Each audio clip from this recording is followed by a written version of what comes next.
Et voyez-vous, oui, les conseils, et quand je parlais des colistiers en disant on ne doit pas être fatigué, nous ne sommes pas des robots. Comme vous, nous vous ressemblons, qualités et défauts. Oui, tout ce que nous toucherons ne se transforme pas en or. Nous mesurons l'ampleur de la tâche.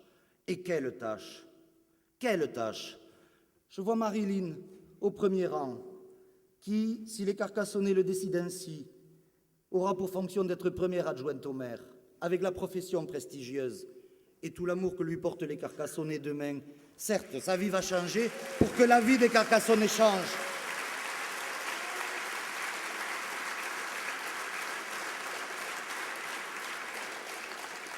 Marie-Claude qui aura en charge le secteur de l'éducation.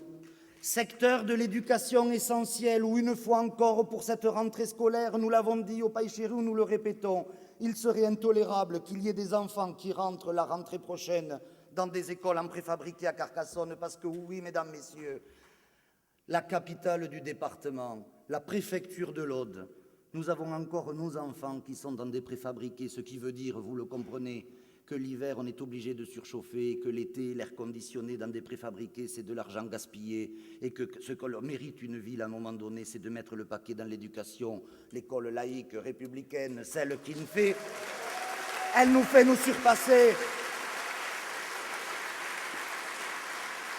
Oui, nous mesurons l'ampleur de la tâche. Louis Fernandez les finance quand on sait que, contrairement à ce que peut raconter le couple Lara Blasquez, nous savons que nous allons hériter de finances déplorables. Mais n'empêche, dans le domaine de l'environnement, Michel Cornuet, du développement durable, qu'on puisse concrétiser très vite, comme Jean-Paul Dupré l'a fait à Limoux, ces pistes cyclables tant attendues, ces trottoirs défoncés que tout le monde nous a parlé dans la Pérez Mobile, ces chaussées, ces économies d'énergie. Parlons aussi dans ces municipales. Ben oui, monsieur Lara, la différence entre vous et moi, c'est que vous, vous savez tout, monsieur, je fais tout, et monsieur, je ne parle que de grandes choses, et que nous, ça intéresse les Carcassonnaises et les Carcassonnais de dire que quand on voit ces ronds-points avec ce gazon qui demande de l'eau, la question de l'eau aujourd'hui est une vraie question, et pourquoi ne pas y mettre du thym, du romarin, ceux qui sont des aromates qui sont de chez nous en Méditerranée et qui économisent l'eau, c'est tout simple, ça ne demande pas de l'argent. C'est ça aussi la différence que l'on attend. Dans le domaine sportif, dans les engagements qui sont les nôtres, enfin quand même, ne revenons pas, c'est éculé, on en a évoqué, la question du clubhouse, parlons simplement des infrastructures. Et puis surtout, avant même, quand on parle du sport, pensons à tous ces milliers de bénévoles, le plaisir que l'on a d'être sportif. Et ceux qui sont à la tête du 13, du 15, du 13, comme vous voulez, dans l'ordre que vous voulez, du HBCC, de Carcassonne Maroc, de tous les clubs de la ville, tous ces bénévoles méritent la considération et d'avoir des structures adaptées. Et c'est ça le travail de Christophe Fangeau. On connaît l'ampleur de la tâche, on sait que ça ne sera pas facile. On sait, je vois France, la cité de Carcassonne et l'engagement fort de Georges Frêche, en disant depuis tant d'années, comment voulez-vous que nous ayons un joyau et que les choses ont été comme ça laissées en l'état depuis de nombreuses années. C'est les hameaux, et je vois Philippe Casanave, c'est-à-dire l'injustice la plus totale. Quand on est carcassonnais, quel que soit l'endroit que l'on habite, on doit de la municipalité le même service, et aujourd'hui tel n'est le cas. La question n'est pas d'opposer les Carcassonnais entre eux, la question est une question de justice. Et aujourd'hui, l'isolement, il est clair. Oui, Aquila, nous aurons du travail dans les quartiers, parce que oui, il y a des quartiers délaissés, oui, c'est honteux. Pourquoi avec la Pérez Mobile, on s'est retrouvés, et c'est très bien, dans des quartiers où il y a des espaces verts, des jeux, et d'autres où il n'y a rien, rien, rien. J'ai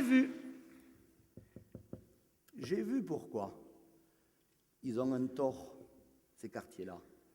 C'est le délit d'opinion, c'est qu'au premier tour, ils font 55% pour la gauche.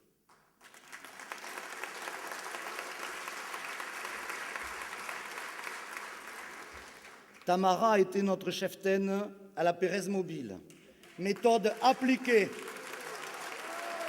Le colistier, ça ne rigole pas.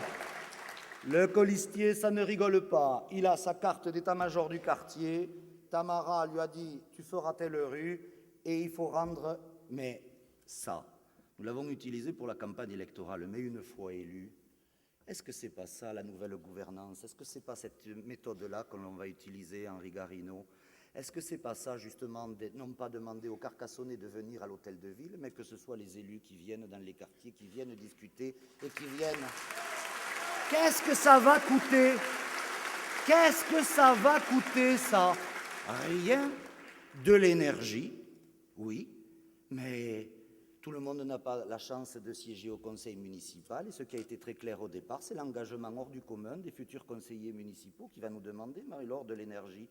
Dans les animations, alors, j'y vais. Alors, au Pays Chérou, je vous avais donné la liste. Je vous avais dit, s'il y a Pérez, alors il n'y a plus de magie de Noël, il n'y a plus d'animation, les jeunes n'auront plus rien, etc. Ah, il manque quelque chose depuis le Pays Chérou. Où c'est qu'elle est, Janine?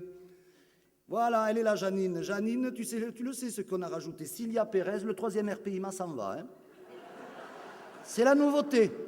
Faire voter les militaires en se disant « quelle horreur, quel malheur, Jean-Claude Pérez, maire de Carcassonne, nous n'avons plus le 3e RPIMA ». Eh bien moi, je vais vous le dire avec beaucoup de sérieux, dans un électorat que je sais être de gauche, qui n'est pas obligatoirement pro-militaire, mais qui fait, justement, parce que nous sommes ce que nous sommes, que chaque fois qu'il y a des conflits en France, pour notre sécurité, et quoi qu'on en dise, on envoie le 3e RPIMA composé de femmes et d'hommes qui, pour nous, vont se battre. On les a à Carcassonne, très nombreux, sans incident, ne posant aucun problème. Et si vous croyez que la nouvelle municipalité ne fera pas corps avec son régiment, c'est se tromper. Bien au contraire, c'est le membre de la Commission de la Défense nationale, en tant que parlementaire, qui vous le dit. Comptez sur Janine, sur Claudine Desbordes, sur un certain nombre d'entre nous, pour au contraire dire que c'est notre fierté et que, quoi qu'on en dise, quand on apprend à se connaître, quand on rencontre les officiers, officiers supérieurs ou militaires du rang, on se dit que ce sont des citoyens et que, mine de rien, le respect, ce n'est pas ici dans la salle que les autres doivent nous respecter.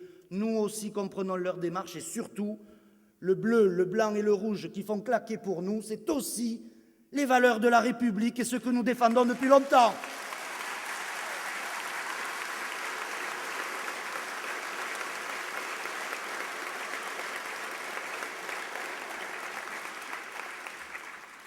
On mesure l'ampleur de la tâche, Alain Tarlier.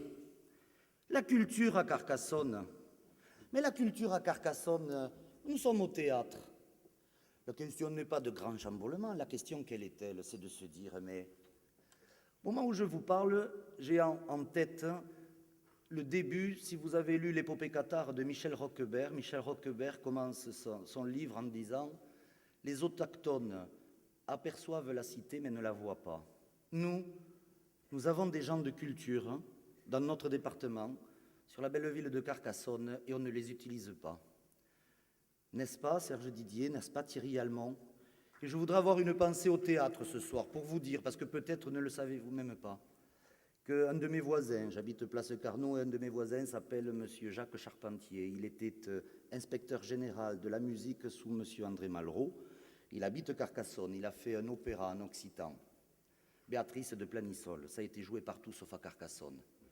La culture, c'est pas l'élitisme, mais c'est la culture, c'est de se dire Béatrice de Planissol, mais soyons heureux et ravis de le voir ici au théâtre de Carcassonne. C'est tout simple.